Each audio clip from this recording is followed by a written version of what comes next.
بسم اللہ الرحمن الرحیم. مجھے نادیہ نے بتلایا کہ سب لوگوں کو اس بات پہ تعجب ہو رہا ہے کہ اسلام کا کیا تعلق ہے اکانومیٹرکس سے. تو یہ بہت انٹرسٹنگ کوشچن ہے, بہت گہرا تعلق ہے دراصل, مگر کیسے کیوں اس کو سمجھنے کے لیے کافی سیریس انٹلیکچوئل ایفرٹ کرنی پڑتی ہے. وہ میں آپ لوگوں کے ساتھ ایک انٹریکٹیولی ڈسکس کرنا چاہتا ہوں کوشچن آنسر میں.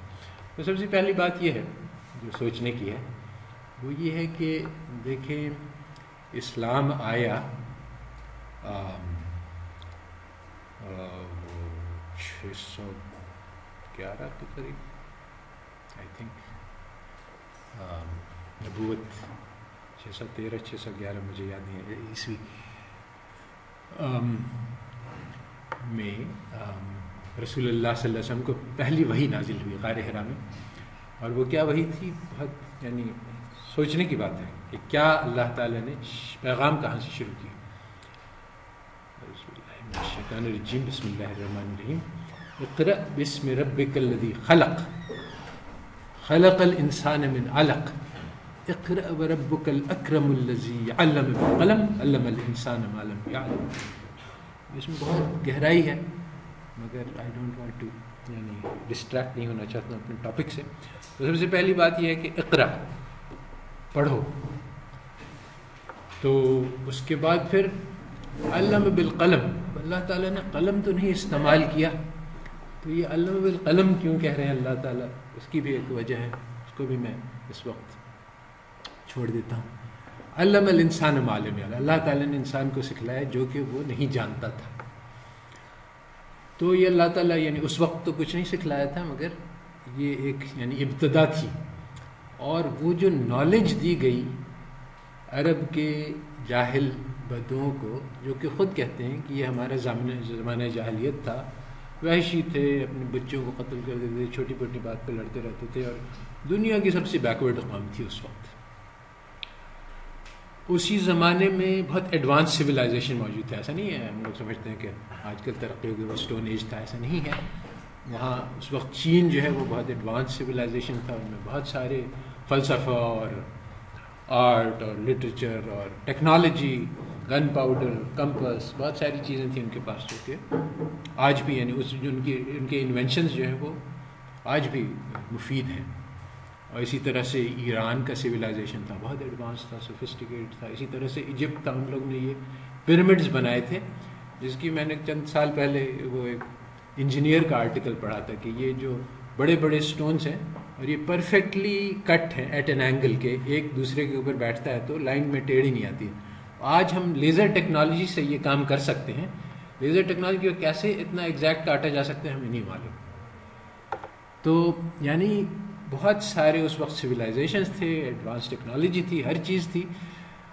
عرب جو ہیں وہ سب سے بیکورڈ تھے. قرآن کے ذریعے سے جو ان کو علم پہنچا, اس نے ان کو دنیا کا لیڈر بنایا, اور بہت دیر بھی نہیں لگی. 600 تقریباً 11 سال بعد جنگ یرموک ہوئی, جس میں مسلمانوں نے رومن آرمی کو شکست دے دی, جو کہ ایک بڑا امپائر تھا. اور تقریباً 20-25 سال بعد نبوت کے جنگ قادسیہ ہوئی, جس میں مسلمانوں نے پرشین امپائر کو شکست دے دی. تو یہ 20 سال میں اس نالج نے مسلمانوں کو ورلڈ باٹم سے ورلڈ ٹاپ تک پہنچا دیا. وہ بجلی کا کڑکا تھا یا صوت ہادی, عرب کی زمین جس نے ساری ہلا دی.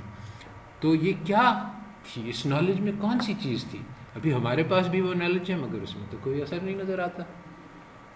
تو یہ سب سے بڑا کوشچن ہے. آج جو ہے وہ اللہ تعالیٰ تو کہتے ہیں قرآن میں کہ یہ قرآن جو ہے الیوم اکملت لکم دینکم واتممت علیکم نعمتی ورضیت لکم الاسلام دینا. تو یہ تقریباً آخری آیت ہے جو نازل ہوئی. تو پہلی بھی آ گئی, اور اللہ تعالیٰ نے کہا کہ اب میں نے وہ نعمت جو تھی وہ پوری کر دی. اللہ تعالیٰ کی سب سے بہترین نعمت جو اس نے اللہ تعالیٰ نے مین کائنڈ کو دی وہ قرآن ہے, اور یہ کمپلیٹ اور پرفیکٹ ہے. اکمل جو ہے نا, اس میں کمال بھی ہے، پرفیکشن، اور مکمل بھی ہے، کمپلیٹنس. یہ دونوں معنی اس کے اندر شامل ہیں. اس میں کوئی چیز کی کمی نہیں، کوئی نقص نہیں، کوئی کمزوری نہیں، کوئی چیز چھوڑی نہیں ہم نے. اور complete and perfect guidance till the day of judgment. اب اور یہ بہت بہترین نعمت ہے. سارے انبیاء کو جو معجزے ملے وہ ٹیمپریری اور لوکل تھے، اور یہ رسول اللہ صلی اللہ علیہ وسلم کو جو معجزہ ملا وہ یونیورسل اور till the end of time ہے. تو اب سوال یہ پیدا ہوتا ہے کہ why does it seem completely irrelevant to us today. اب اگر ہمیں، ابھی میں یہ گیا ہوا تھا جماعت اسلامی کی ایک وہ تھی میٹنگ جس میں انہوں نے آج کے موجودہ معاشی مسائل، fiscal policy, balance of payments, تو سب کا ڈسکشن ہو رہا تھا کہ ٹیکس کو کیسے ریز کریں اور ایکسپورٹس کو کیسے بڑھائیں. تو میں نے کہا کہ کیا یہ ممکن ہے کہ اس میں ہمیں قرآن بھی ہمارے بارے میں کوئی، اس کے بارے میں ہمیں کوئی رہنمائی کر سکے. سب لوگ نے بہت پولائٹلی سنا کہ مولوی ہے، واز کہہ رہا ہے، اور پھر they went back to the normal conversation. Obviously قرآن میں ہمارے پاس کوئی گائیڈنس نہیں ہے اس معاملے میں، at least that's what Muslims think. تو this is a great puzzle کہ یہ کیا ہوا کہ وہ چیز جس نے سب سے پست قوم کو سب سے آسمانوں کی بلندی تک پہنچا دیا، آج اس کے میسج میں کوئی اثر باقی نہیں ہے. کیا قصہ کیا ہے؟ آج مسلمز ڈونٹ بلیو کہ دا قرآن کین ہیلپ اس، کیونکہ یعنی look at the what they are doing. تم لوگ یہاں آ کے اکانومیٹرکس پڑھ رہے ہو، ساری دنیا میں سارے مسلمان جو ہر چیز پڑھ رہے ہیں، اور آپ دیندار آدمی سے پوچھ لیں چاہے بے دین آدمی سے پوچھ لیں کہ آج مسلمانوں کی بیکورڈنس کی کیا وجہ ہے، وہ کہیں گے کیونکہ ہم لوگ کے پاس سائنس ٹیکنالوجی نہیں ہے. تو سائنس اینڈ ٹیکنالوجی تو قرآن نے نہیں سکھلائی تھی. اگر ہم سائنس اینڈ ٹیکنالوجی ہمارے لیے ضروری ہے آج، تو پھر ہم یعنی پھر قرآن کا میسج جو ہے وہ کمپلیٹ اینڈ پرفیکٹ گائیڈنس نہیں ہے ہمارے لیے. پھر اس میں سیریس انکمپلیشن ہے. اس میں تو انہوں نے، کسی آدمی نے کہا مسلمان نے، کہ کاش کہ اللہ تعالیٰ اپنے قرآن میں جو ہے E=mc² بھی لکھ دیتے، تو پھر ہمیں پتہ چل جاتا ہے کہ یہ ریلیٹیوٹی کا فارمولا بھی ریویل ہوا ہے. تو اس کے معنی یہ ہے کہ اس کا یہ خیال ہے کہ یہ ریلیٹیوٹی کا فارمولا جو ہے وہ زیادہ قیمتی ہے، قرآن کا میسج جو ہے اتنا قیمتی نہیں ہے. تو یہ ہے سوال کہ از دیر اینی تھنگ واٹ یعنی ایک، اچھا اس کو ہم ذرا سمپلیفائی کر دیتے ہیں. آج کا مسئلہ چھوڑ دو، کیونکہ آج کا مسئلہ حل کرنے میں کافی کمپلیکسٹی ہے، کافی مشکل ہے. کل کا مسئلہ سوچ، 1400 سال پہلے اس قرآن نے کیسے یہ ریولوشن لانچ کیا. کیونکہ اگر ہم یہ سوچیں کہ کیا صحابہ نے نمازیں پڑھنی شروع کر دی، اس سے وہ دنیا کے یعنی لیڈرز بن گئے، یا کیا تھا، کیا ہوا 1400 سال پہلے کیا ہوا؟ پہلے تو اس کو تو سمجھ لیں. ایکچولی عمران خان نے یہی بات کی تھی کہ کسی کو اسٹڈی کرنا چاہیے کہ اسلام نے یہ کیسے ریولوشن لایا. سیرت کانفرنس میں بہت اچھی اس نے بات کی کہ یہ تو یہ 11 اور 20 سال کی بات اسی نے کی تھی، جس کو میں اس کی اسپیچ سے لے رہا ہوں کہ یہ کیسے ہوا کہ 20 سال میں جو ہے وہ 2 میجر ورلڈ سپر پاورز کو مسلمانوں نے شکست دے دی. اس میں کیا راز کیا تھا؟ اس میں نہ کوئی اسلام کے آپ صحائف ستہ دیکھ لیں، قرآن دیکھ لیں، کہیں پہ آپ کو کوئی فوجی ٹیکٹکس کے بارے میں کوئی چیپٹر نہیں ملے گا. اب یہ تاتاریوں نے دنیا فتح کی تھی تو they had very advanced cavalry tactics جو کہ دنیا میں نہیں تھیں. اسی طرح سے مختلف اسکندر اعظم نے دنیا فتح کی تھی، اس کے پاس بھی کچھ چیز تھی. اور یہ جب انگریزوں نے دنیا فتح کی تو ان کے پاس بھی آرم میں سپیریورٹی تھی، ہمارے پاس تو نہیں تھی. تو پھر کیا تھی مسلمان کو، تھا کیا جس کی وجہ سے انہوں نے دنیا فتح کر لی؟ اور یعنی ہمیں یہی نہیں پتہ.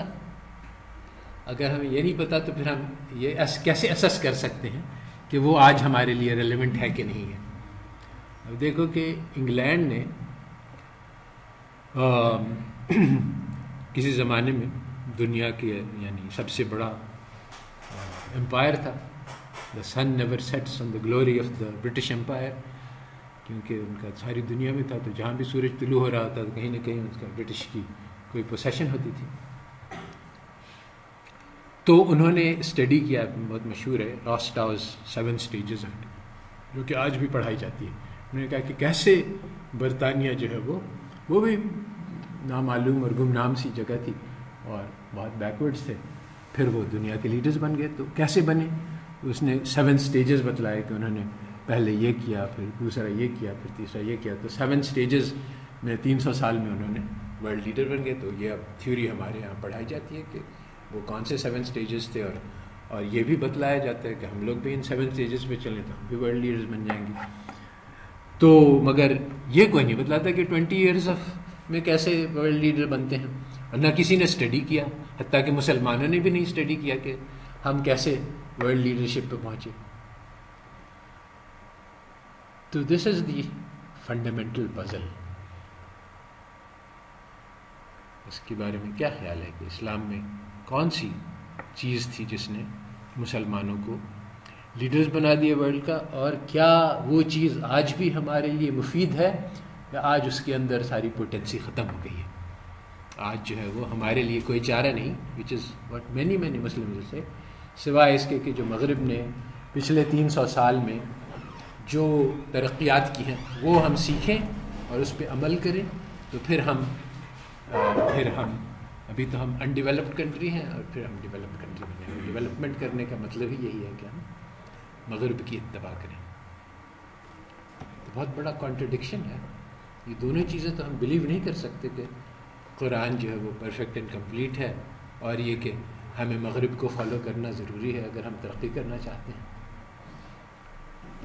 حالانکہ most Muslim blue both of these things, مگر یہ دونوں چیزیں آپس میں ٹکراتی ہیں. کسی کے پاس کوئی جو اسلام کا توحید کا جو میسج تھا اسی نے پراسپیرٹی تب بھی لائی اور ابھی بھی وہ لا سکتے. کیا مسلمان توحید میں بلیو نہیں کرتے آج؟ پریکٹیکلی شاید اس کو مینیفیسٹ اس طرح سے لا کو مینیفیسٹ نہیں کرتے، شاید نفی کو اس طرح سے اپنی پرسنالٹی میں اگر اپنے آپ کو دیکھوں تو میں تو اس لیول پہ نہیں کر رہا تھا اس لیول پہ وہ لوگ کر رہے تھے. کیا خیال ہے؟ توحید کے فلسفے نے جو ہے وہ مسلمانوں کو دنیا کے لیڈرشپ دے دیا. ویسے یہ ایکچولی یہ مسئلہ ایسا نہیں ہے کہ میں پہلی مرتبہ چھیڑ رہا ہوں، بلکہ سارے مسلمانوں کے رہنماؤں نے اس پہ غور کیا ہے کہ آج ہمارے پستی کا کیا سبب ہے مسلمانوں کا اور اس کا کیا حل ہے. تو اس میں جو سب سے میجر ڈائگنوسس ہے وہ یہی ہے کہ ہم لوگ علم کے میدان میں پیچھے رہ گئے ہیں، مغرب والے جو ہیں وہ بہت آگے بڑھ گئے ہیں. اور قرآن بھی ہمیں یہی سکھلاتا ہے کہ بھئی علم حاصل کرو. تو اس لیے ہم نے قرآن کے حکم کو فالو نہیں کیا، اس کی وجہ سے ہمیں یہ سزا ملی ہے. اور ابھی بھی ہم اس علم کو امپلیمنٹ کر دیں، اس حکم کو امپلیمنٹ کر دیں اور مغرب کا علم سیکھ لیں، تو پھر ہم اس طرح سے ایک سارٹ آف ریکنسیلیشن بن جاتا ہے کہ اسلام کا حکم ہم نے توڑا تو اس کی وجہ سے ہم پیچھے رہ گئے، اور اسلام کا حکم فالو کریں گے یعنی کہ مغربی علوم حاصل کریں گے تو پھر ہم پھر سے ترقی کر سکتے ہیں. یہ ایک ہے. جو تم کہہ رہے ہو یہ بھی کچھ لوگوں نے، یہ جو سلفی لوگ ہیں، یہ بھی ایک دین میں ایک وہ ہے، گروپ ہے، اور یہ کہتے ہیں کہ مسلمانوں نے جو ہے وہ شرک عام کر دیا، بدعت عام کر دی اور اصل دین سے ہٹ گئے، اور اسی وجہ سے ہم لوگوں کا یہ پرابلمس ہیں. اور اگر ہم شرک اور بدعت کو ختم کر دیں گے تو ہم لوگ جو ہے وہ پھر سے وہ اسلام کی اوریجنل قوت حاصل کر سکتے ہیں. اور بھی بہت سارے اس کے جیسے یہ جو خلافت موومنٹ ہے، اس کا خیال یہ ہے کہ اسلام کا جو شان اور شوکت ہے وہ خلافت سے متعلق ہے. اور ہماری جب سے خلافت ڈسٹروائے ہوئی ہے، جو کہ ترکی کے ڈیفیٹ کے بعد ورلڈ وار 1 میں، اس کے بعد اتاترک نے خلافت ابالش کر دی تھی، تو اب جو ہے وہ جب تک ہم خلافت کو ری اسٹیبلش نہیں کریں گے تب تک کچھ نہیں ہو سکتا ہے. اور اس طرح سے بہت سارے اور فرقے ہیں اسلام میں جن کی اپنی اپنی ڈائگنوسس ہے، اور اسی ڈائگنوسس کے اعتبار سے سلوشن بھی ہے. کیا ہوا؟ آپ کی کیا ڈائگنوسس؟ ہاں، میری ڈائگنوسس یہ ہے کہ اس وقت جو فتنہ ہم لوگوں کے اوپر ہے وہ ہے، اس کو میں کہتا ہوں ماڈرن معتزلہ. ایک زمانہ تھا، یہ معتزلہ کا جو فرقہ ہے یہ اس وقت نکلا جب مسلمان صحرا سے نکلے اور ایران پہنچے اور روم پہنچے، تو ان کو پہلی مرتبہ گریک فلاسفی سے پالا پڑا. اور جو گریک فلاسفی ہے بہت ہی پیچیدہ ہے، گنجھلک ہے، اس میں ہر قسم کے مسئلوں پہ بحث ہے. یہ افلاطون اور ارسطو اور یعنی بہت سارے فلاسفرز ہیں، ان کی رائٹنگز آئیں اور پھر ان کو ہارون الرشید نے اور اس سے پہلے بھی لوگوں نے ترجمہ کروایا. تو لوگ اس سے بہت امپریس ہوئے کہ یہ تو یعنی عرب کے لوگ سمپل سیدھے سادے صحرا نشین تھے، وہ یہ سب چیزیں نہیں جانتے. تو بہت امپریس ہوئے اور انہوں نے کہا کہ یہ جو چیز ہے فلسفہ، یہ تو عقل سے نکلتی ہے، یعنی اس میں دلائل تھے، لاجک تھی، آرگیومنٹس تھے، تو یہ تو عقل ہے. اس کو انہوں نے عقل کہا کہ عقل تو وحی کے برابر ہے. اور اس کی بہت سادہ دلیل دی کہ ہم عقل استعمال کر کے قرآن سمجھتے ہیں. اگر ہمارے پاس عقل ہی نہیں ہوتا ہم قرآن بھی نہیں سمجھ سکتے. تو یہ کہنا کہ عقل جو ہے وہ الگ چیز ہے اور قرآن الگ چیز ہے، یہ نہیں. تو انہوں نے کہا کہ عقل جو ہے وہ وحی کے ہم پلہ ہے، برابر ہے. اور یہ معتزلہ مذہب تھا جس کو ہارون الرشید نے ایکچولی بائی فورس لاگو کر دیا مسلمانوں پہ کہ دس از ناؤ پارٹ آف عقیدہ. اور آج بھی لوگ اس کے بارے میں مس انڈرسٹینڈ کرتے ہیں کہ مسلمانوں نے لاجک کو کسی زمانے میں ایکسیپٹ کیا تھا اور لاجک کو ریجیکٹ کر دیا بعد میں، اور اس کی وجہ سے ہماری تو لاجک کی بات نہیں. اور یہاں پہ لاجک سے مراد گریک فلسفہ ہے. اور گریک فلسفہ کیا تھا؟ یہ تھا کہ دنیا کائنات کا مرکز ہے اور آنکھوں سے روشنی نکلتی ہے جو آبجیکٹ کو ہٹ کرتی ہے دیکھنے کے لیے، اور ایک نہیں اس طرح سے بے شمار تقریباً سارے کی ساری جو ان کے نظریات تھے. بھاری پتھر جو ہے وہ جلدی گرتا ہے اور ہلکا پتھر دیر سے گرتا ہے، اور اس طرح سے بے شمار نظریات تھے جو گریک سائنس کے حصے تھے، جو سب کے سب غلط ثابت ہو چکے. اور ان سارے نظریات کو انہوں نے کہا کہ یہ بھی ویسا ہی دین ہے جیسے قرآن ہے اور حدیث ہے، جو معتزلہ ہے وہ کہتے تھے. تو اللہ تعالیٰ کا احسان تھا، اللہ تعالیٰ نے کہا کہ ہم اس دین کو پروٹیکٹ کریں گے. تو اللہ تعالیٰ نے دین کی حفاظت فرمائی اور اس معتزلے کے فتنے کو ختم کر دیا. اور کچھ لوگوں نے کہا کہ نہیں، وی ڈونٹ ایکسیپٹ دس. امام ابو حنیفہ کو ٹارچر کیا گیا اس معاملے میں کہ انہوں نے کہا کہ نہیں، عقل جو ہے وہ برابر نہیں ہے، یعنی گریک فلسفہ برابر نہیں ہے. تو وہی جو ہے وہ سرٹن نالج ہے اور باقی ساری چیزیں جو ہیں وہ انسرٹن ہیں. تو چونکہ اسلام کو کور کو پروٹیکٹ کر دیا گیا تو اس لیے وہ سروائیو کیا. کرسچینٹی کو یہی مسئلہ پیش آیا کہ کرسچنز نے اپنی ریلیجن میں گریک فلاسفی کو شامل کر لیا، ایگزیکٹلی جو معتزلہ کرنا چاہ رہے تھے. تو جب انہوں نے اس کو شامل کر لیا تو پھر جیسے جیسے سائنٹیفک ڈسکوریز ہوتی رہیں یورپ میں، ویسے ویسے دین اور سائنس میں ٹکراؤ پیدا ہوتا رہا اور پھر وہ بہت ساری لڑائی ہوئی. آخر کار دین ہار گیا اور سائنس جیت گیا، اور وہاں جو ہے وہ دین ہی نکل گیا زندگیوں سے. تو اگر ہم لوگ بھی اس وقت یعنی اگر معتزلہ کا فرقہ سکسیڈ کر جاتا تو ہم لوگ کہتے کہ بھئی یہ تو قرآن اور حدیث ہے کہ دنیا جو ہے وہ کائنات کا مرکز ہے اور بہت ساری اور غلط باتیں. اب یہ سائنس نے غلط ثابت کر دیا، اس لیے یہ قرآن اب غلط ہے، آبسلیٹ ہے. ایگزیکٹلی یہ پروسیس ہوئی یورپ میں اور انہوں نے اپنے دین سے انکار کر دیا.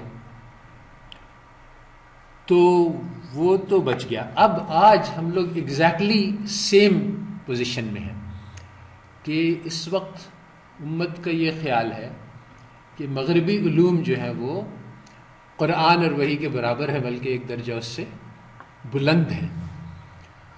تو اور یہ میں یعنی جوک نہیں کر رہا ہوں، بلکہ ریالٹی ہے کہ بہت سارے ایسے مسائل ہیں اسلامک اکنامکس میں جہاں پہ جو سیموئلسن کہتا ہے وہ قرآن کے اپوزٹ ہے. تو جب ایسے کانٹرڈکشنز آئے تو ہمارے اسلامک اکانومسٹ نے کیا کیا کہ قرآن کی تعویل کر دی اور سیموئلسن کو ایکسیپٹ کر لیا.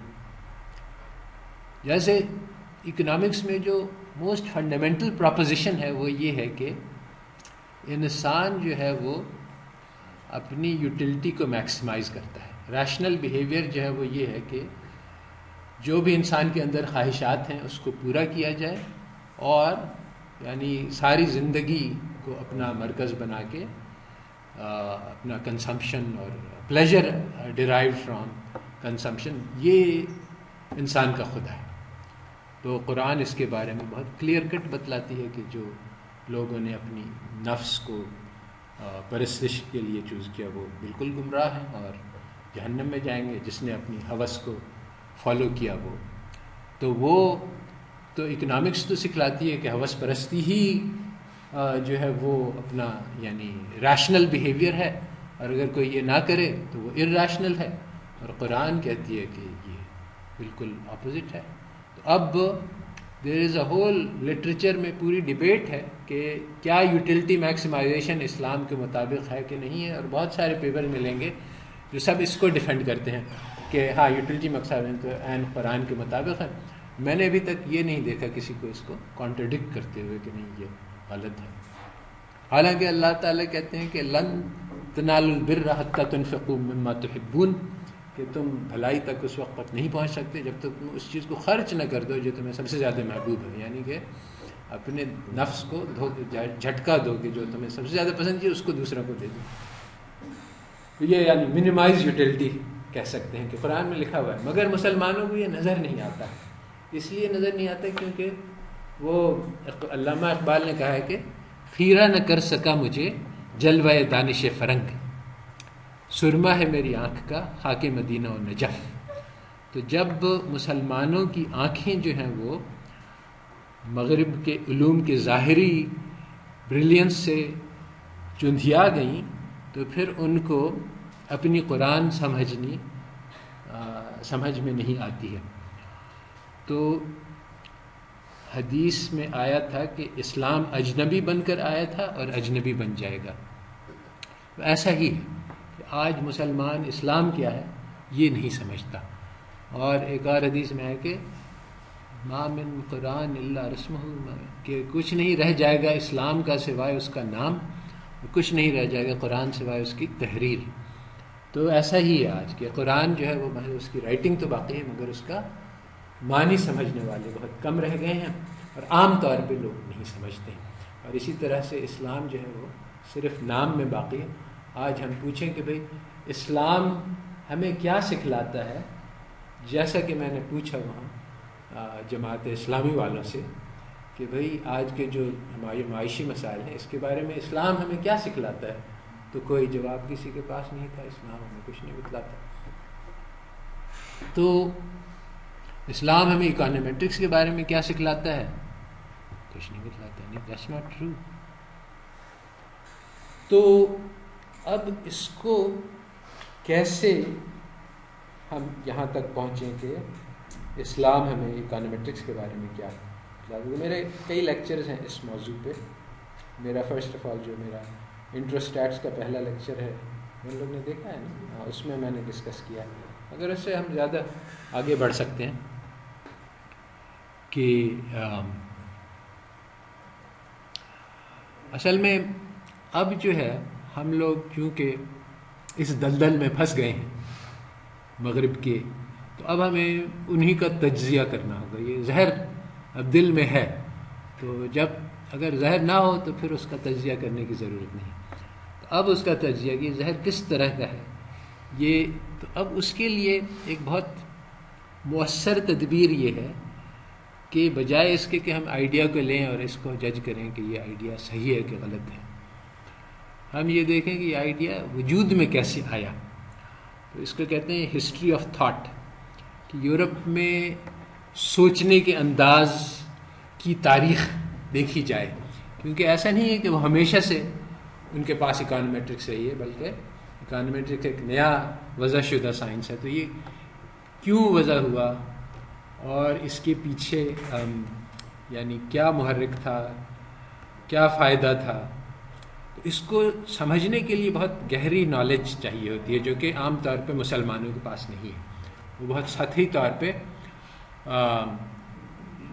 وہ یعنی مرید بن کر مغرب سے سیکھ رہے ہیں کہ بس وہ جو بتلاتے ہیں بس اس پہ آمنا صدقنا. یہ کویسچن کہ کیا یہ پاسبلٹی ہے کہ یہ نالج غلط ہو، یہ پاسبلٹی سوچی ہی نہیں جاتی ہے. بلکہ میں جب بھی کہتا ہوں تو لوگ کہتے ہیں کہ ملا متعصب ہے اور اس کو مغرب سے نفرت ہو گئی ہے، اس لیے جو ہے وہ ان کو ریجیکٹ کر رہا ہے. ورنہ کوئی بھی سینسیبل آدمی، اور اس کا بہت واضح دلیل ہے، بھائی آپ مغربی علوم کو کیسے لے لیں گے؟ آپ کے سامنے یہ لیپ ٹاپ پڑا ہوا ہے، اوپر وہ پاور پوائنٹ چل رہا ہے اور آپ مغرب کے خلاف باتیں کر رہے ہیں. بھلا یہ کیسے ہو سکتا ہے؟ یعنی یہ تو اس میں تو کوئی ہوش حواس کی بات ہی نہیں ہے. تو بات یہ ہے یعنی کہ یہ ایک ہم پروسیس سے گزرے ہیں، ہم سب کو تعلیم دی گئی ہے. اس تعلیم میں ہمیں بتلایا گیا ہے کہ کون سی چیز اہم ہے اور کون سی چیز غیر اہم ہے، مگر یہ سب یعنی ایکسپلسٹ نہیں ہے، یہ سب چھپا ہوا ہے اس تعلیم کے اندر. تو جو مغرب کی تعلیم ہے اس کے پیچھے ایک بنیادی مفروضہ یہ ہے کہ علم کا سورج جو ہے وہ مغرب میں طلوع ہوا. وہ ساری دنیا اندھیرے میں تھی، پھر ہم لوگوں کے پاس سائنس آیا، ٹیکنالوجی آیا، گڈ گورننس آیا، ڈیموکریسی آیا.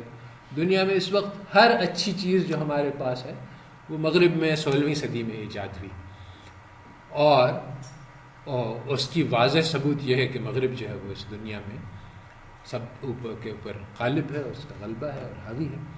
تو اب اگر ہم چاہتے ہیں کہ ہمارے پاس غلبہ آئے اور ہم آگے ہو جائیں تو ہمیں وہی چیزیں کرنی ہوں گی جو مغرب نے کری. تو اس کے برعکس مسلمان یہ کہتے ہیں، یعنی کم از کم ہمارا دین یہ کہتا ہے کہ بھئی ساری دنیا اندھیرے میں تھی اور علم کا سورج اور ایمان کا نور جو ہے وہ 14 صدی پہلے رسول اللہ صلی اللہ علیہ وسلم کے پاس آیا اور اس کی وجہ سے ساری دنیا روشن ہوئی. تو اب یہ دونوں باتیں تو صحیح نہیں ہو سکتی، ان میں سے کوئی ایک صحیح ہوگی. تو ہم لوگوں نے جو تعلیم حاصل کی ہے اس میں ساری کی ساری میں یہی بات بتلائی جا رہی ہے کہ علم کا سورج تو یورپ میں طلوع ہوا. تو اب جب تک اس کو کہتے ہیں یورو سینٹرک ہسٹری، جس میں ساری دنیا میں کچھ بھی نہیں تھا، ساری چیزیں یورپ نے ایجاد کی. تو اب اس کو ہمیں سیکھنا، صحیح ہسٹری سیکھنا ضروری ہے. یورپ جو والے نے جو ہسٹری نہیں بتلائی ہے، تو سب سے پہلے یورپ میں جو علم کا سورج طلوع ہوا، جو کہ بیسیکلی 16 سینچری میں کی بات ہے، یہ کیسے ہوا یہ بھی سوچنے کی بات ہے. ان کا یہ کہنا ہے کہ یہ ایک اسپونٹینیس ایونٹ تھا، خود بخود ہو گیا. اس کے پہلے آگے پیچھے کچھ نہیں تھا، اچانک وہ جلوہ افروز ہوا عقل اور علم کی روشنی. تو وہ کیسے اچانک جلوہ افروز ہو گیا؟ اس میں کیا راز تھا کہ یورپ جو ہے ان کو بھی مڈل ایجز، ڈارک ایجز میں تھے، اچانک سورج طلوع ہو گیا. یہ کیسے ہوا؟ کسی کو پتہ ہے؟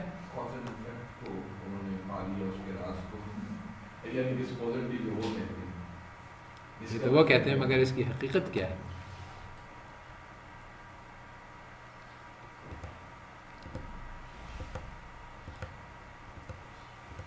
کسی کا نہیں پتا. یہ جھوٹ جو ہے وہ سب نے گہرا زہر جو ہے نا وہ بہت گہرا ہے. یہ مغربی تعلیم یہ زہر ہے، سراسر زہر ہے.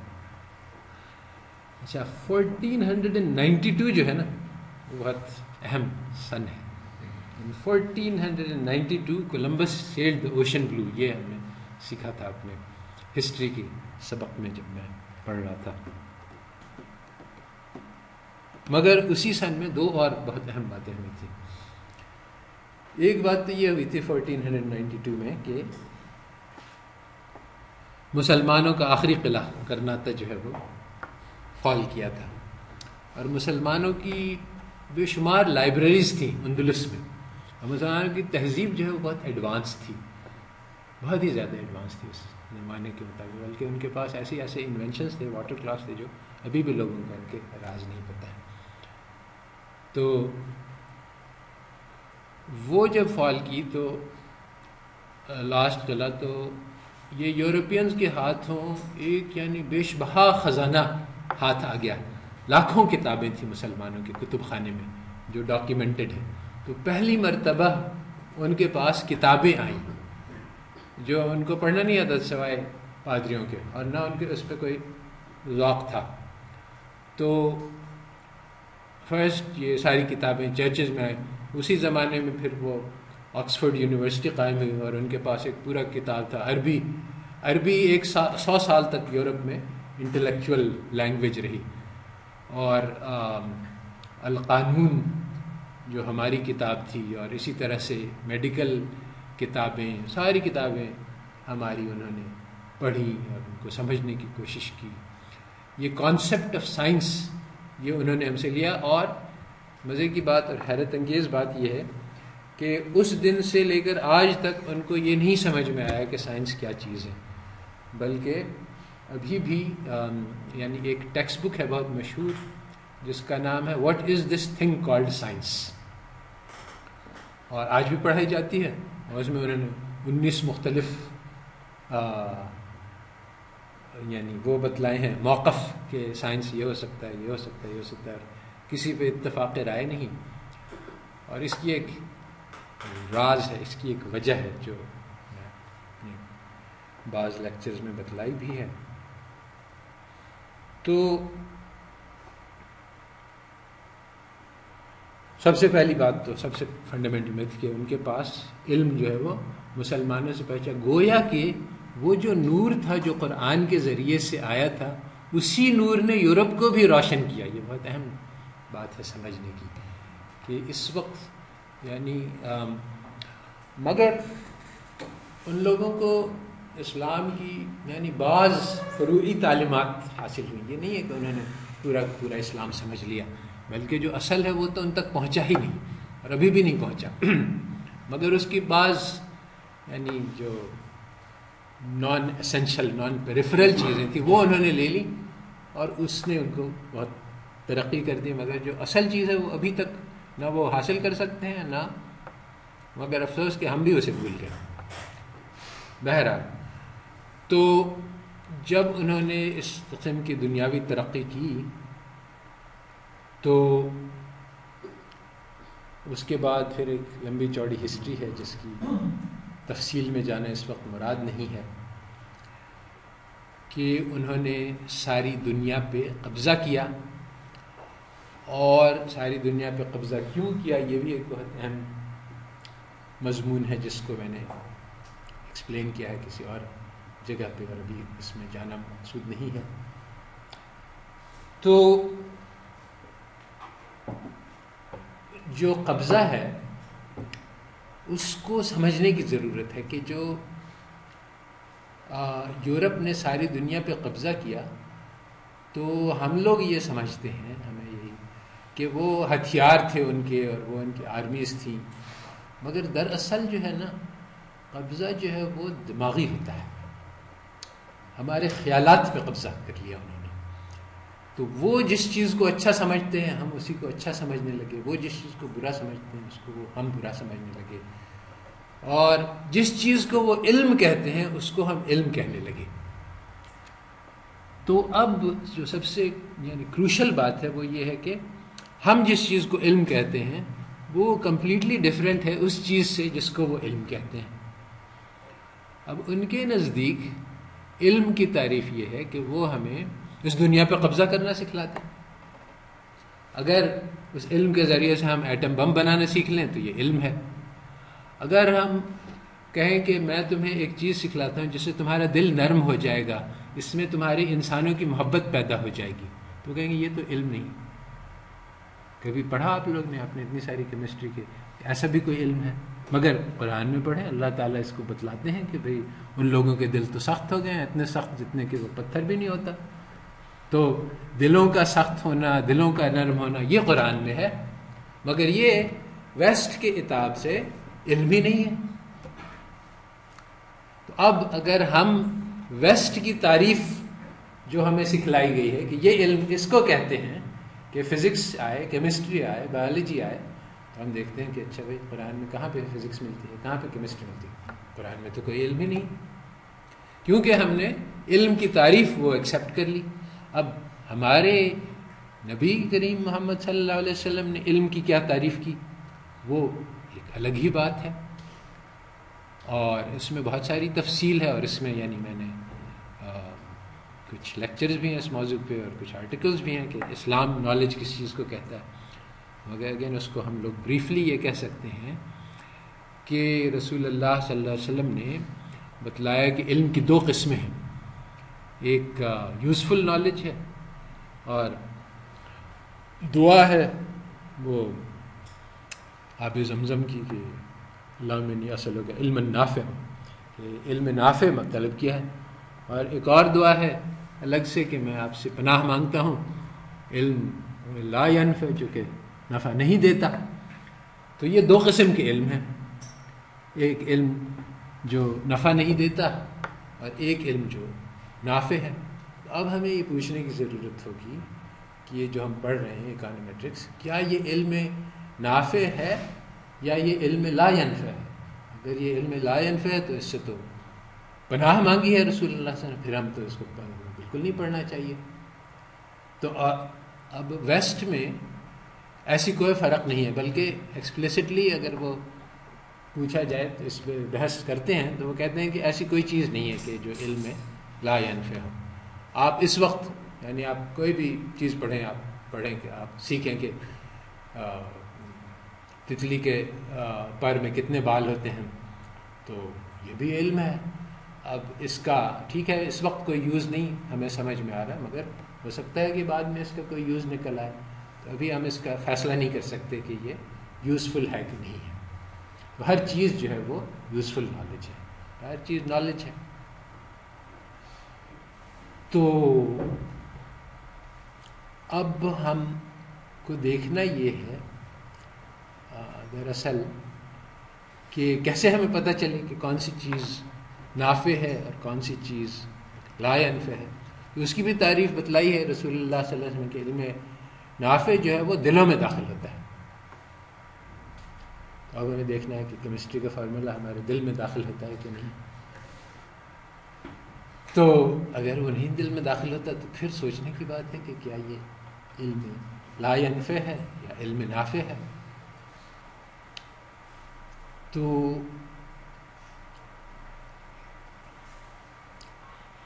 اب یہاں پہ کافی سارے مسئلے ہیں، یعنی جو یہ جو میں بات بتلا رہا ہوں یہ کوئی آسان بات نہیں ہے، ان دا سینس کہ ہم تو یہی دیکھ رہے ہیں کہ دنیا کے نفع جو ہے وہ ہمیں اسی علم سے مل رہا ہے. جابز ہمیں اس سے ملیں گے، پیسے ہمیں اس سے ملیں گے، رتبہ، اسٹیٹس. تو سب سے پہلی تعلیم جو رسول اللہ صلی اللہ علیہ وسلم نے صحابہ کرام کو دی بہت ارلی ڈیز میں، مکہ کے انہوں نے بیٹھے ہوئے تھے اور ایک آدمی سامنے سے گزرا تو پوچھا کہ اس کے بارے میں تمہارا کیا خیال ہے. تو صحابہ نے کہا کہ یہ تو ایک امیر ہے، بندہ قریش کا، بہت اعلیٰ خاندان سے ہے، اور اس کا سوسائٹی میں، معاشرے میں بڑا مقام ہے، اس کی بات سنی جاتی ہے، اس کی عزت ہے. دوسرا آدمی ہے، اس کے بارے میں کیا خیال ہے؟ یہ تو فقیر مسلمان ہے، اس کی معاشرے میں کوئی حیثیت نہیں، کوئی اس کی بات نہیں سنتا. تو رسول اللہ صلی اللہ علیہ وسلم نے فرمایا کہ اس پہلے والے جیسے سے ساری دنیا بھر جائے تو اس ایک آدمی کی برابری نہیں کر سکتے اللہ کی نگاہ میں. تو یہ ایک چینج آف پرسپیکٹو ہے جو رسول اللہ صلی اللہ علیہ وسلم نے سکھلایا صحابہ کو، کہ ہم اپنی آنکھوں کو بدل لیں. اس چیز کو ہم کامیابی نہیں سمجھیں. اگر کوئی آدمی یہ سمجھتا ہے کہ قتل و غارت کر کے ساری دنیا پہ قابض ہونا کامیابی ہے تو یہ اسلام نہیں ہمیں سکھلاتا، اس کو ہم کامیابی نہیں مانتے. اگر ہم یہ سمجھتے ہیں کہ ایٹم بم گرا دینا ہیروشیما پہ اور یعنی لاکھوں کروڑوں لوگوں بے گناہ معصوم لوگوں کا قتل کر دینا یہ کامیابی ہے، تو اسلام اس کو ایکسیپٹ نہیں کرتا۔ اسی طرح سے یہ خیال کہ کسی آدمی کے پاس بہت ساری دولت جمع ہو جائے تو وہ کامیاب ہو جائے گا، اس کو بھی اسلام ایکسیپٹ نہیں کرتا۔ تو اگر ہم یہ کہیں گے کہ وہ کون سے علوم ہیں جس کے ذریعے سے ہم بہت ساری دولت جمع کر سکتے ہیں، جس سے ہمارے قوت اور اقتدار حاصل ہو سکتا ہے، تو وہ ہو سکتا ہے کہ مغربی علوم میں ملے، مگر اسلام ہمیں یہ مقاصد نہیں سکھلاتا۔ اسلام کیا بتلاتا ہے کہ مقصد حیات کیا ہے ہمارا۔ جب ہم مقصد سمجھیں گے تو پھر ہم نافع اور لا ینفع کا فرق کر سکتے ہیں، کیونکہ وہ چیز جو مقصد کو حاصل کرنے میں مفید ہے وہ نافع ہے، اور اگر وہ مقصد سے ہمیں ہٹا رہی ہے تو وہ لا ینفع ہے۔ اگر کوئی مقصد ہی نہیں ہے یا مقصد غلط ہے تو پھر جو ہے وہ ایکچولی مغرب میں تو یہی بات ہے کہ جو نافع ہے وہ پیسہ بنانے کی چیز ہے۔ اس لیے اگر ہم یعنی ابھی اسٹینفورڈ یونیورسٹی میں 10-15 سال پہلے سوشل سائنٹسٹ نے آپس میں ایک میٹنگ کی کہ ہمارے انرولمنٹس بہت کم ہو گئے ہیں، تو کیا کیا جائے، اسٹوڈنٹس کو ہم کیسے اٹریکٹ کریں۔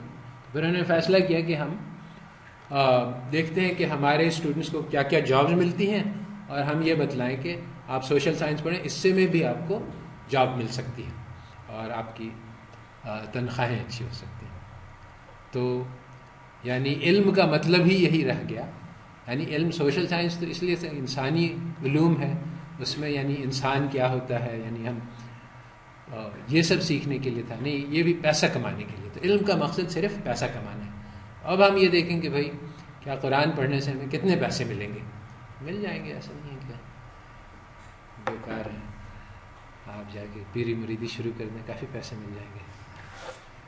تو مگر یہ وہ علم نہیں ہے جس نے مسلمانوں کو دنیا کا لیڈر بنا دیا تھا۔ تو جو اصلی علم ہے وہ تو جو اسلام کی تعریف ہے وہ علم ہے جس سے انسان بنتا ہے، اور قرآن ہمیں یہ سکھلاتا ہے کہ لقد خلقنا الانسان فی احسن تقویم ثم رددناہ اسفل سافلین۔ تو انسان کے اندر اللہ تعالیٰ نے وہ مادہ رکھا ہے جس کے اندر یہ صلاحیت ہے، یہ کیپیبلٹی ہے، یہ پوٹینشل ہے کہ وہ احسن تقویم بن جائے، یعنی فرشتوں سے بھی آگے بڑھ جائے، مگر ساتھ ساتھ اس کے اندر یہ بھی صلاحیت ہے اور استعداد ہے اور کیپیبلٹی ہے اور پوٹینشل ہے کہ وہ اسفل سافلین بن جائے، درندوں سے بھی بدتر بن جائے۔ تو جو انسان پیدا ہوتا ہے وہ ایک بیج کی طرح ہوتا ہے کہ بیج کے اندر پوٹینشل ہے کہ بہت بڑا درخت بن جائے۔ تو ہم سب کے اندر اللہ تعالیٰ نے دل رکھا ہے، اور دل جو ہے اس کے اندر یہ پوٹینشل ہے کہ وہ اپنے رب کو پہچان لے، اور جس شخص نے یہ زندگی اپنے رب کو پہچان کر گزاری تو وہ کامیاب ہے، چاہے وہ جیل میں رہے، چاہے وہ اس کو روٹی ملے نہ ملے، چاہے وہ فقیر رہے، چاہے وہ بادشاہ رہے، اگر اس کے دل میں اللہ تعالیٰ کی پہچان ہے اور اس نے اللہ تعالیٰ کو پہچان کر یہ زندگی گزاری تو وہ کامیاب ہو جائے گا۔ تو اس کے لیے کوئی پیسے کی ضرورت نہیں ہے۔ اور اگر اس نے قارون کا خزانہ حاصل کر لیا مگر اس کے دل کے اندر اللہ تعالیٰ کی پہچان نہیں ہے تو وہ فیل ہے، وہ ناکام ہے۔ تو اب سوچنے کی ضرورت یہ ہے کہ ہمارے دل کے اندر ہم اس امتحان میں، اللہ تعالیٰ نے ہمیں یہاں پہ ایک امتحان کے لیے بھیجا ہے۔ اللہ تعالیٰ نے ہم سب کو پیدا کیا تھا عالم الارواح میں، اور ہم سب کو اپنے آپ کو پہچنوایا تھا کہ کیا میں تمہارا رب نہیں ہوں؟ تو ہم سب کے دلوں نے ڈائریکٹ اللہ تعالیٰ کو پہچانا تھا، اور ہم سب نے اللہ تعالیٰ سے وعدہ کیا تھا کہ ہم آپ کو پہچان کر زندگی گزاریں گے. اللہ تعالیٰ کہ ٹھیک ہے اب میں تمہیں بھیج رہا ہوں دنیا میں اور واپس بلاؤں گا, جس نے اپنے وعدہ پورا کیا اس کو انعام ملے گا, اور جو اس وعدے کو بھول گیا وہ فیل ہو جائے گا. تو اگر ہم لوگ اس وعدے پہ قائم رہیں, چنانچہ اسی لیے قرآن کو کہتے ہیں کہ ان حاضی تذکرہ ہے, کہ یہ ایک ریمائنڈر ہے کہ یہ جو اسلام ہے اس کی بات یہ نہیں ہے کہ ہم ایک نئی بات کہہ رہے ہیں جو پہلے کسی نے کبھی نہیں سنی. یہی اس کا ثبوت ہے کہ جو بات میں کہہ رہا ہوں وہ ہر کے دل کے اندر رنگ کرتی ہے.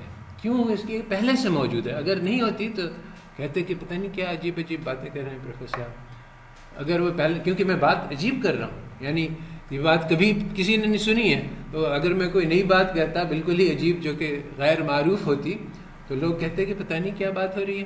مگر چونکہ ہر آدمی کے دل کے اندر پہلے سے پیغام موجود ہے, اس لیے صرف اس کو وہ یاد دلانے کی ضرورت ہے, خود سے وہ ابھرتا ہے.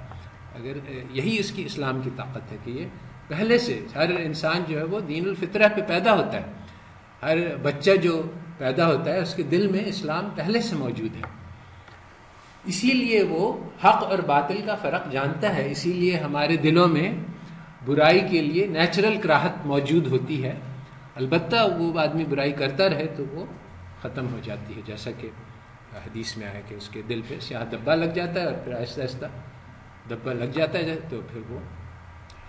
تو دراصل سمجھنے کی یہ تو ایک بات ہوئی. دوسری بات ہے کہ ہمیں مغرب کی انٹلیکچوئل سفر سمجھنے کی ضرورت ہے, تاکہ ہمیں یہ سمجھ میں آئے کہ وہ کیوں اتنا گمراہ ہو گئے, کیوں اتنا دور بھٹک گئے, اور کیوں انہوں نے یعنی بہت ساری انتہائی بے وقوفی کی باتوں کو قبول کر لیا.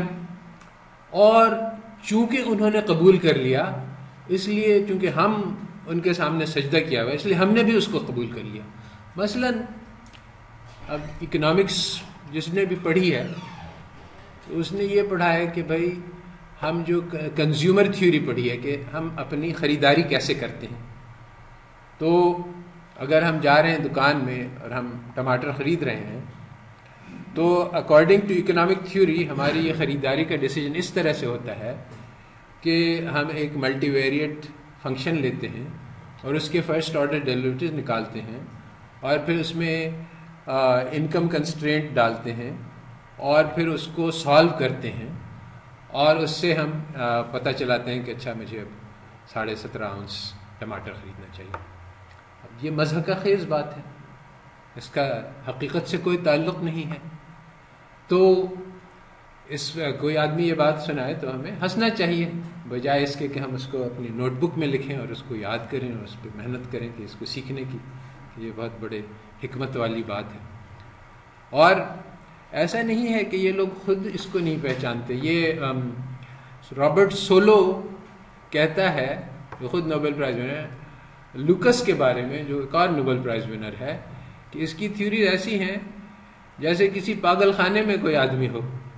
اس نے یعنی باضابطہ لکھا ہے کہ یعنی وہ اگر کوئی آدمی آ کے تم سے کہے کہ میں نپولین بوناپارٹ ہوں تو میں اس سے یہ نہیں ڈسکس کروں اچھا بھائی آپ نے وہ بیٹل آف واٹرلو میں کیا ٹیکٹکس استعمال کی تھی, تو ہم اس کی پاگل پن کو ہوا دے رہے ہوں گے. تو اسی طرح سے لوکس کی تھیوریز ہیں. تو یعنی ایک دوسرے کو یہ سمجھتے ہیں کہ یہ بالکل ہی پاگلوں جیسی تھیوری ہے. تو اب یہ کیسے ہوا کہ ان لوگوں نے پاگلوں جیسی تھیوری بنائی؟ اس وقت جو سارے مروجہ مغربی علوم ہیں نا, یہ سب پاگلوں جیسے علوم ہیں. اب لوگوں کو یہ بات, اب یہ کیسے ہوا, یہ بات بہت اہم ہے, یہ سمجھنے کی ضرورت, تاکہ ہم کو ہمارے دل سے جو روب ہے نا مغرب کا وہ نکل جائے, تاکہ ہماری آنکھیں جو ہیں پھر وہ صحیح فنکشن کرنے لگے. تو یہ اس طرح سے ہوا کہ مغرب میں ان لوگوں نے یعنی کرسچینٹی سے انکار کیا. کیوں انکار کیا یہ بھی بات ہے. کرسچینٹی کے انکار کی وجہ یہ ہوئی کہ کرسچینٹی فی نفس ہی جو انہوں نے مذہب بنایا تھا اس میں رہبانیت شامل کر دی تھی. اس میں ایسی چیزیں تھیں جو انسان کے بس کی بات نہیں. انہوں نے کہا تھا کہ اصل چیز جو ہے وہ تو یہ ہے کہ شادی کرنا ہی نہیں چاہیے انسان کو. اصل چیز یہ ہے فقر، مال رکھنا ہی نہیں چاہیے انسان کو. اور یعنی جس کو رہبانیت کہتے ہیں اسلام میں، اور اللہ تعالیٰ کہتے ہیں کہ ہم نے ان کو رہبانیت کا حکم نہیں دیا تھا، یہ تو انہوں نے خود اپنے اوپر لاگو کر لیا. تو انہوں نے کہا کہ دین کا مطلب یہ ہے کہ دنیا سے بالکل نفرت اور انکار. تو جب ان کے پاس تھے کچھ لوگ جو کہ دیندار تھے، جو واقعی تارک الدنیا تھے، تو ان کی تو عزت تھی. مگر ایک زمانہ ایسا ہے، 16ویں صدی ہی میں ہوا یہ، کہ پوپس نے 1492 میں، وہ سب سے کرپٹ پوپ ان کا، اس نے خرید لی پیپسی، جس طرح سے آج کل منسٹری وغیرہ خریدی جاتی ہے. تو پیپسی بہت امپورٹنٹ تھا، اس میں بہت پیسے بنتے تھے. تو وہ سیٹس بھیجیں گے، اس کو ایک سن کہتے تھے، جس کا نام سائمنی تھا. تو وہ اس نے خرید لی اور پھر اس نے خوب سارا کرپشن کیا. اور وہ پوپس کی ایک بڑی لائن چلی جس نے بالکل آزادانہ کھل کے جو ہے وہ عیاشی، اوباشی اور بہت قسم کے یعنی ایسی ایسی حرکات کی کہ جو اس کا تذکرہ کرنا بھی مشکل ہے، اور کھل کے کی. تو اس سے عوام کی دینی جذبات بہت مجروح ہوئے. اسی وجہ سے پھر کیتھولزم کی بجائے وہ پروٹسٹنٹزم آیا، اور آپس میں ان دونوں کی بڑی جنگ و جدال ہوئی، بڑی خون ریز جنگیں ہوئیں، جس کی وجہ سے عوام کا دل دین سے اچاٹ ہو گیا کہ دین تو بس آپس میں لڑائی کا نام ہے اور منافقت کا نام ہے. کیونکہ کہتے تو ہیں آپ یہ کہ دنیا کو ترک کرو، اور دنیا سب سے زیادہ زور سے پکڑنے والے آپ ہی کو دیکھتے ہیں ہم لوگ. تو جب ایسا ہوا کہ تو عوام ہی دین سے بیزار ہو گئی. مگر یہ جو دین سے بیزاری ہے، یہ ایک بہت بڑا، جس کو ہم کہتے ہیں سائیکولوجیکل ٹراما، یعنی ان کا ایک سائیکولوجیکل شاک، جو کہ ایک صدی تک کم از کم یورپین انٹلیکچوئلز اس یعنی بہت ہی گہرا سائیکولوجیکل ٹراما میں مبتلا رہے. کیونکہ یعنی یہ خیال کہ اللہ تعالیٰ نہیں ہے، اس کا اظہار ہوا کئی جگہ پہ کئی فلاسفہ نے کہ اللہ تعالیٰ کے نہ ہونے کی وجہ سے یعنی کتنا بڑا ہمیں دھچکا پڑتا ہے. دیکھو یعنی ہم لوگ سب یہ سمجھتے ہیں، کیونکہ اللہ تعالیٰ نے ہمیں دین دیا ہے، کہ اگر میرے اوپر ظلم ہو گیا کوئی بات نہیں، اللہ تعالیٰ انصاف کر دیں گے.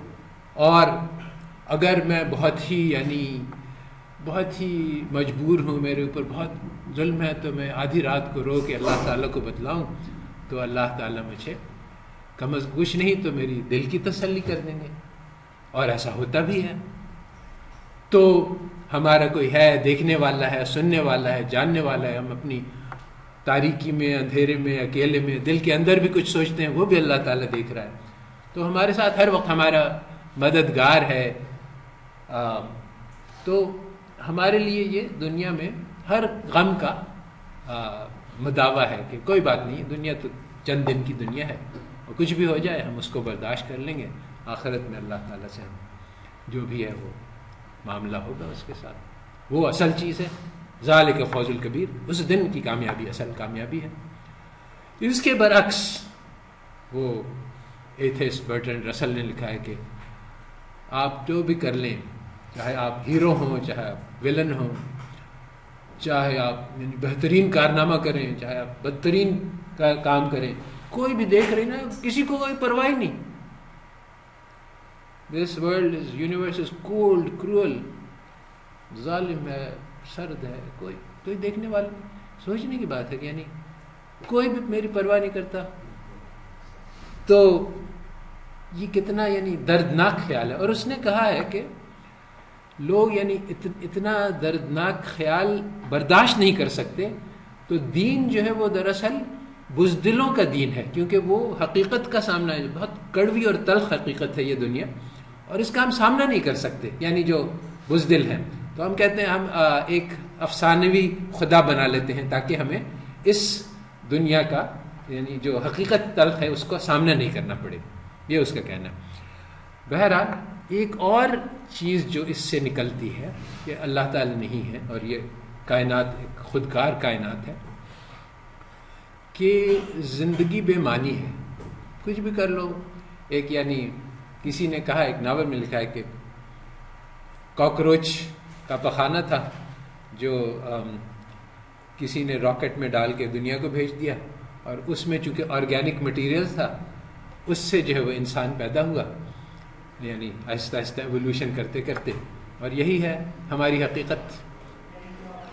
تو اسی طرح سے یعنی جو لوگ کہتے ہیں کہ دنیا حادثاتی طور پہ پیدا ہو گئی اور حادثاتی طور پہ ختم ہو جائے گی، تو ہماری زندگی کا کوئی مطلب نہیں، ہم جو مرضی کریں. میں اس وقت اٹھ کے اگر سب لوگوں کو شوٹ کر دوں جیسا کہ ہو رہا ہے امریکہ میں، تو اگر میں پکڑا نہیں جاؤں تو اس میں کوئی مذاق نہیں. اگر میرے دل کو خواہش ہے سب کو اٹھا کے بندوق لا کے سب کو اڑا دیا، خون وہ ایسے ہی ان کو بچپن میں وہ بلڈ آن کر کے وہ گیمز کھیلتے رہتے ہیں ٹی وی میں، جس میں لوگوں کو شوٹ کرتے رہتے ہیں اور خون نکلتا ہے، اس کو انجوائے کرنا سکھلایا جاتا ہے باضابطہ. تو وہ روزانہ ایک اسکول میں شوٹنگ ہوتی رہتی ہے، تو کوئی ایتھکس نہیں، کوئی مورالٹی نہیں. تو جب یہ دین کا، تو یہ ان کا ایک فلاسفر ہے ڈرکہائم، اور یعنی نمونے کے طور پہ کہہ رہا ہوں، بے شمار لوگوں نے یہی بات کی. اس نے کہا کہ suicide is the only serious philosophical question, کہ فلسفہ میں چونکہ پوری زندگی بے معنی ہے، تو صرف ایک یہ سوال ہے کہ کیا ہم لوگ بے معنی زندگی کو جاری رکھیں یا اس کو ختم کر دیں. تو اس کے علاوہ کوئی کوشچن نہیں، کیونکہ یہ تو طے شدہ ہے کہ دنیا تو بے معنی ہے. اور اس کے علاوہ پھر وہ ایگزسٹینشلسٹ فلاسفی ہے، وہ کہتے ہیں کہ دیکھو معنی یعنی ایگزسٹینشلسٹ فلاسفی کہتی ہے کہ ایگزسٹنس پریسیڈز ایسنس.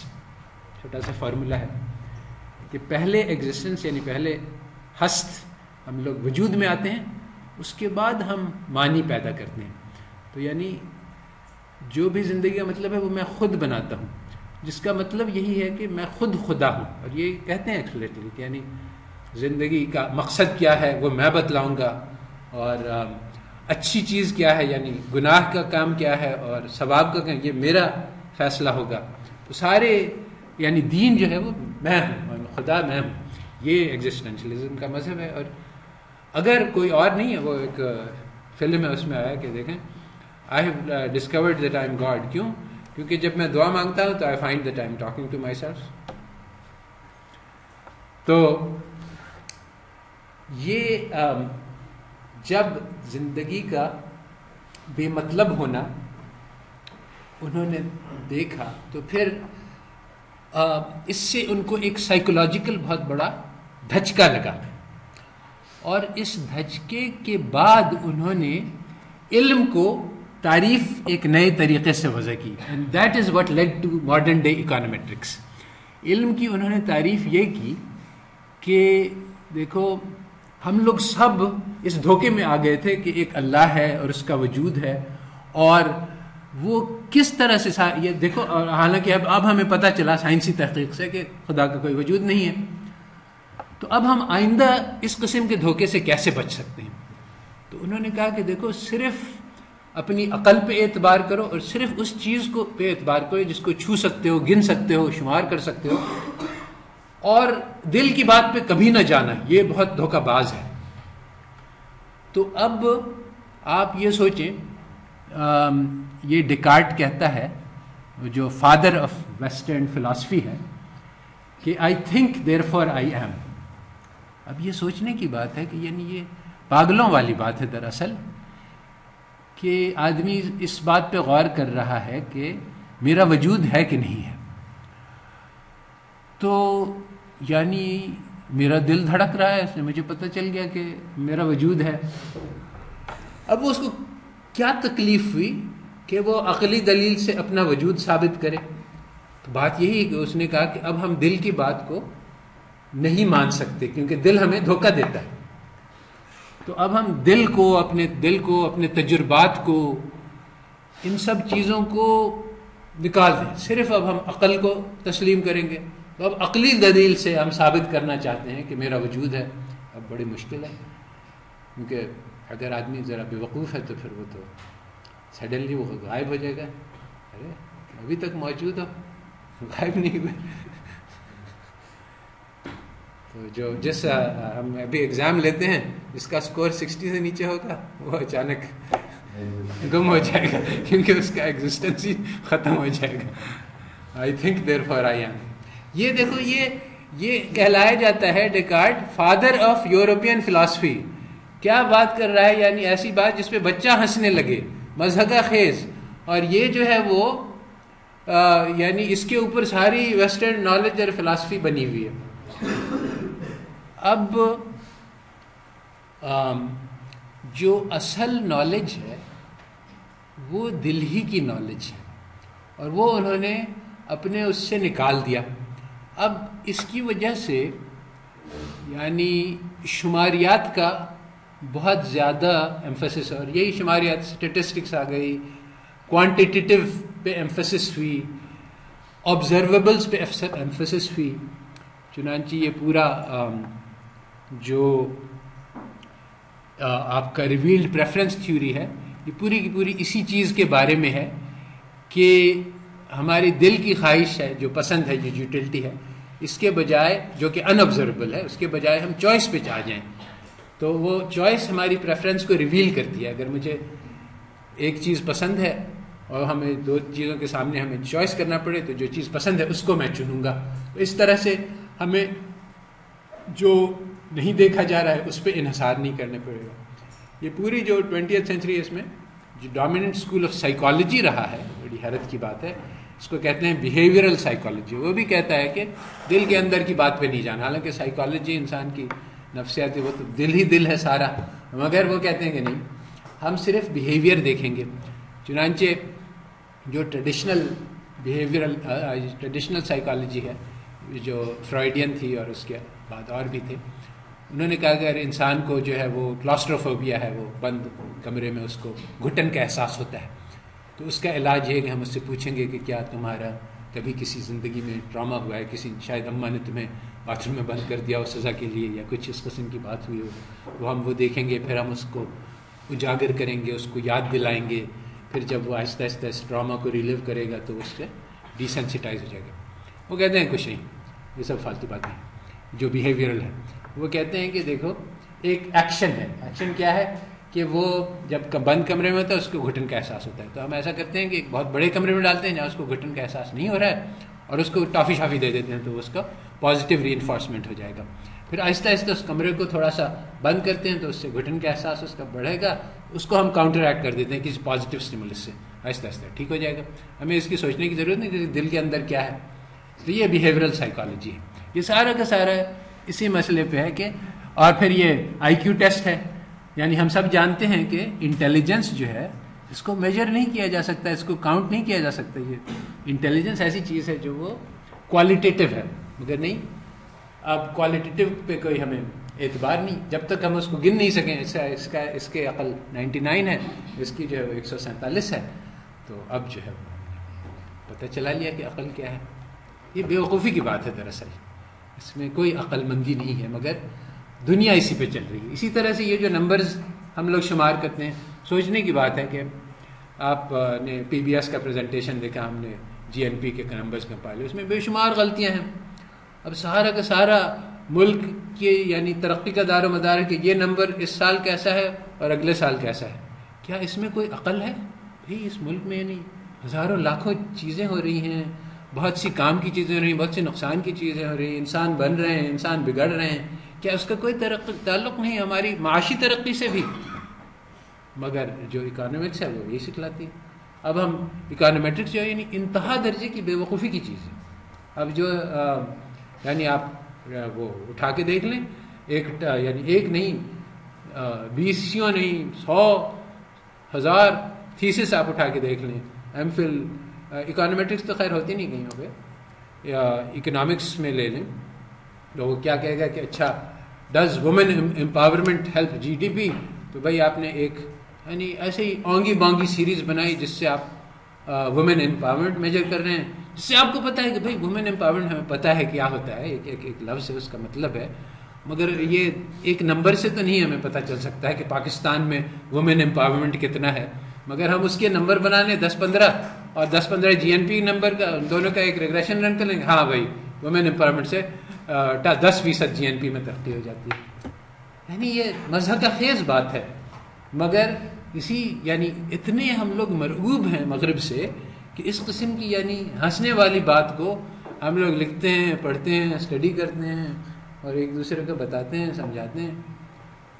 تو ایسا نہیں ہے کہ کچھ بھی نہیں ہے، نمبرز ہیں، اس کی کوئی ویلیو ہے، مگر وہ نہیں ہے جو اکانومیٹرکس میں بتلائی جاتی ہے. اس کا میں نے کئی یعنی جگہ پہ بتلایا ہے کہ کیا کرنا چاہیے، کیسے کرنا چاہیے، اور کچھ اس کی میتھڈالوجیز بھی ڈیولپ کی ہیں.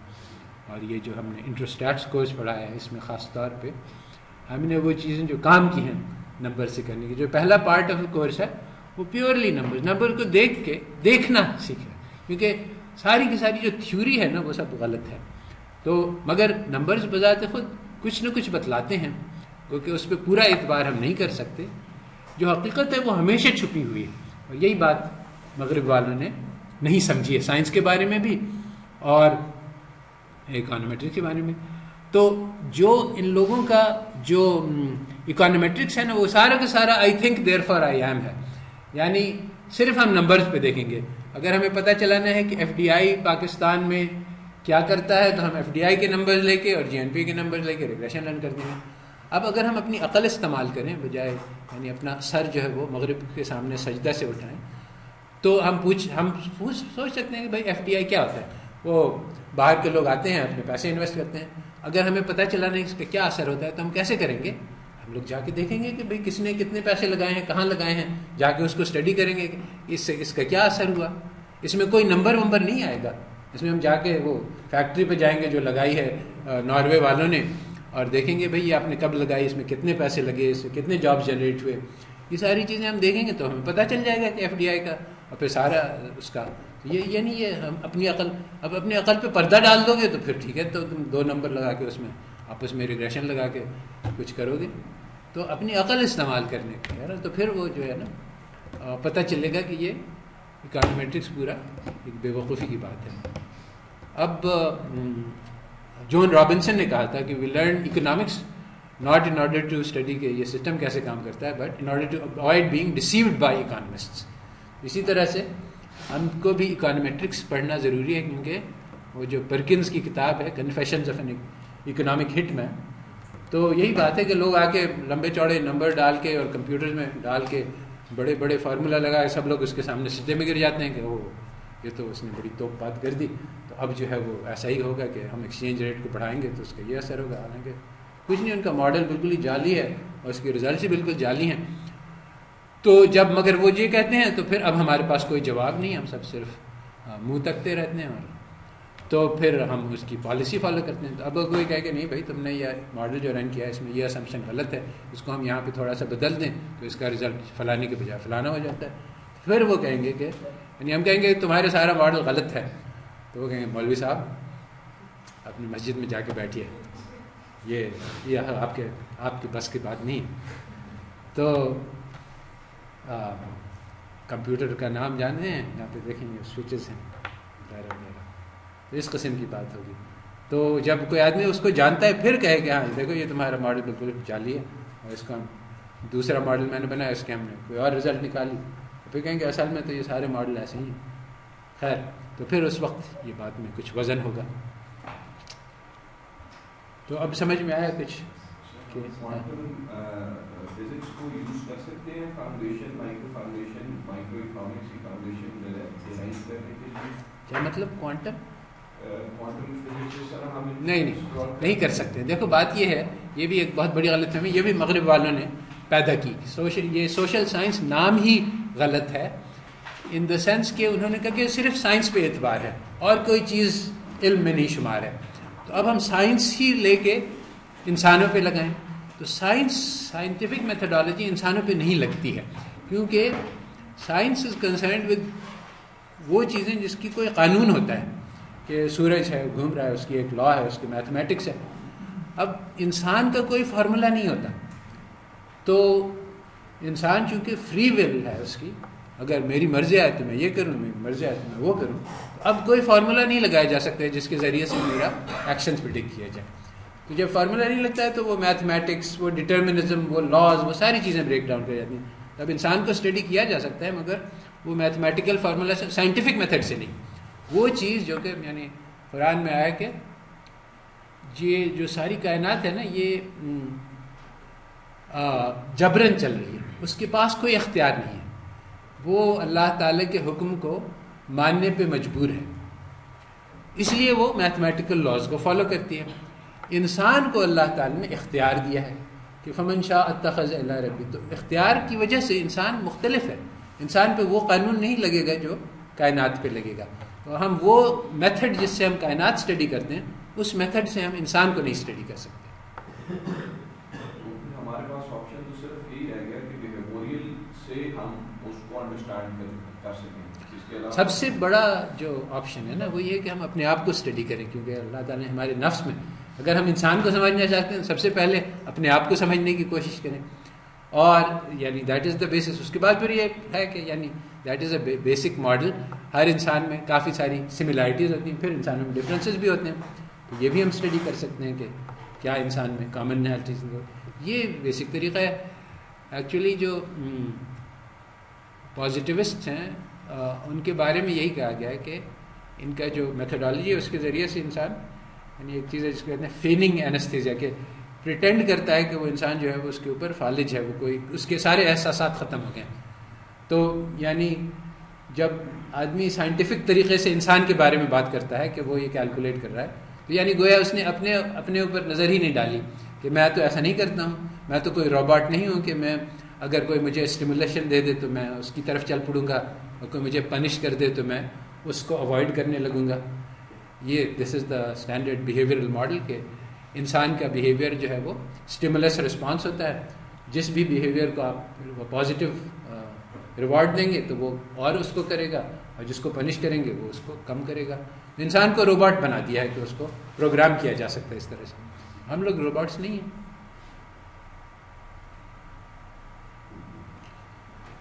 تو بہت سارے طریقے ہیں، اور یہ ایکچولی انسان کے بارے میں ہمارا دین ہمیں بہت گہری رہنمائی کرتا ہے اور وہاں تک پہنچاتا ہے جہاں تک آج بھی ان کے سائیکالوجسٹ نہیں پہنچے ہیں. کیونکہ یہ لوگ یعنی مثلا ابھی بیہیویئرل سائیکالوجی کی کتاب نہیں، اکنامکس کی کتاب ہے، جس میں یہ پوچھا گیا ہے کہ کیا انسان بنیادی طور پہ خود غرض ہے یا انسان جو ہے وہ جنرس ہے. کیونکہ یعنی انہوں نے تو یہی اسیوم کیا تھا کہ انسان خود غرض ہے، مگر جب ایکسپیریمنٹس کیے تو پتہ چلا کہ نہیں، ایسا نہیں ہے. انسان اکثر مواقع پہ فیاضی اختیار کرتا ہے. تو اب ان کے ذہن میں یہ پتہ چلا کہ بھئی انسان میں کیا اصل کیا ہے. تو قرآن، یہ میں نے کئی مسلمانوں سے پوچھا ہے، لوگوں کو پتہ ہی نہیں قرآن ہمیں کیا بتلاتا ہے. تو قرآن کہتا ہے کہ ہر انسان کے دل میں دونوں مادے موجود ہیں، برائی کا بھی مادہ ہے اور اچھائی کا بھی مادہ، دونوں کی آپس میں جنگ ہو رہی ہے. اور اس میں کسی بھی موقع پہ کوئی بھی چیز غالب آ سکتی ہے. اور ہو سکتا ہے کہ ہم بہت بار یعنی ایک بزرگ ہے اور وہ ساری زندگی اس نے نیکی کی ہے، مگر وہ دھوکہ کھا جائے اور وہ گناہ میں مبتلا ہو جائے. اور ایک آدمی ہے جس نے زندگی میں 100 قتل کیے، اس کو بھی توبہ کی توفیق ہو سکتی ہے. تو ہمیں ہر وقت یہ آزادی ہے. یہ ہم ریگریشن رن کریں کہ اس کا پاسٹ جو ہے وہ کیا تھا اور اس سے فورکاسٹ کریں کہ فیوچر کیا ہوگا، اس کی کوئی ویلیڈیٹی نہیں ہے. صحیح ہے. تو اب تعلق سمجھ میں آ گیا اکانومیٹرکس اور دین